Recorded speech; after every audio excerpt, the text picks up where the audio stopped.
5 orang ini nggak akan diangkat pada saat rapture, dan yang terakhir akan bikin kamu kaget. Nah, rapture itu nyata, suatu hari akan terjadi, bisa hari ini, minggu depan, atau bulan depan, atau terserah sesuai waktunya Tuhan. Ini bukan mitos, bukan dongeng. Pertanyaannya bukan kapan waktunya, melainkan siapa yang siap dan siapa yang tertinggal. Alkitab jelas berkata, pada waktu itu ada 2 orang di ladang, yang seorang akan dibawa dan yang lain akan ditinggalkan. Matius 24 ayat 40. 2 orang kelihatan sama, kerja sama, hidup di tempatnya sama, tapi nasibnya berbeda. Dan berikut ini 5 jenis orang yang gak akan ikut rapture. Pertama, orang yang sibuk dengan agama tapi nggak mengenal Kristus.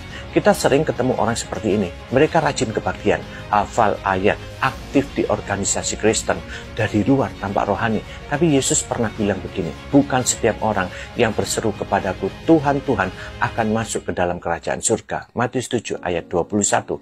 Masalahnya bukan seberapa kuat kita beragama, melainkan apakah Kristus benar-benar hidup di dalam hati kita. Agama tanpa Kristus itu kosong. Kedua, orang Kristen yang hidup dalam dosa, nggak mau bertobat.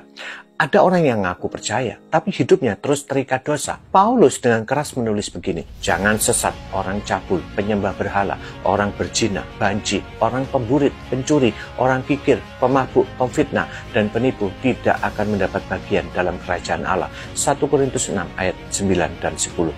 Kalau hidupmu hari ini dikuasai dosa, jangan berpikir rapture akan mengangkat tubuhmu. Ketiga, orang yang ngaku mengasihi Tuhan tapi menutup mata pada sesama. Yesus berkata, kasih kepada Allah nggak bisa dipisahkan dari kasih kepada sesama. Ia menegaskan segala sesuatu yang kamu lakukan untuk salah seorang dari saudaraku yang paling hina ini, kamu telah melakukannya untuk aku. Matius 25 ayat 40. Kalau seseorang sibuk memuji Tuhan di gereja, mengangkat tangan dan lain sebagainya, tapi cuek pada penderitaan orang di sekitarnya, kasihnya itu palsu. Orang seperti ini akan kaget ketika Tuhan berkata, aku nggak pernah kenal kamu. Keempat, orang yang suka nunda pertobatan.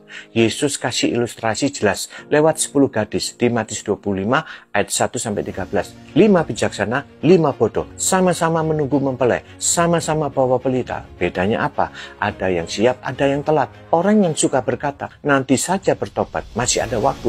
Mereka sedang bermain-main dengan pintu surga yang bisa tertutup kapan saja. Kelima, orang yang terlalu percaya diri, tapi nggak memeriksa iman. Nah, ini bagian yang paling bikin kaget. Banyak orang merasa aman karena statusnya Kristen sejak lahir atau bahkan anak pendeta. Paulus sendiri nggak sesantai itu. Ia bilang, aku melatih tubuhku dan menguasainya, supaya sesudah memberitakan Injil kepada orang lain, jangan aku sendiri ditolak. 1 Korintus 9 ayat 27. Kalau Rasul Paulus saja serius menjaga imannya, siapa kita yang berani santai? Banyak orang kelihatan rohani, tapi hidupnya nggak berbuah. Itu seperti pohon ara yang penuh daun, tapi nggak ada buahnya. Markus 11 ayat 13 dan 14. Daun bisa menipu, tapi buah nggak bisa. Rapture bukan teori, bukan mitos. Itu peristiwa nyata. Masalahnya, apakah hidupmu siap ketika masa itu datang? Kalau kamu menunda pertobatan, sibuk dengan agama tanpa Kristus, hidup dalam dosa, atau terlalu percaya diri tanpa memeriksa imanmu, kamu sedang dalam jalur yang salah. Dan kalau suatu hari kamu dengar pengumuman rapture sudah super dekat, lalu kamu panik, buru-buru bertobat, aku yakin kamu gak siap, kamu pasti ketinggalan. Maka siapkanlah dirimu. Amin.